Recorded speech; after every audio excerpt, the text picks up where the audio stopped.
Kot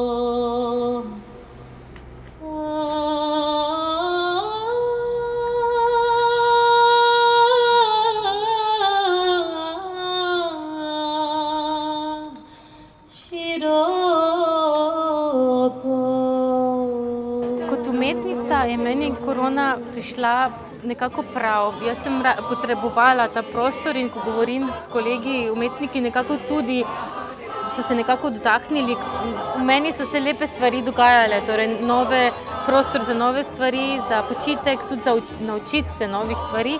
Glede koncertov pa meni za čuda se je pojavilo veliko novih stvari, ampak velik vpliv pa je na publiko, ki se ne pokaže na koncertih, na predstavah, ki verjetno ima velik strah od druženja. Tudi vodim zbor Grlenice, kjer smo nadaljevali sicer delo preko interneta, ampak sedaj, ko smo se v živo dobili, se vidi, da naši človeški odnosi so zelo skrhani, tako da vsekakor bomo morali delati na tej morda novi realnosti in pozitivno gledati na to.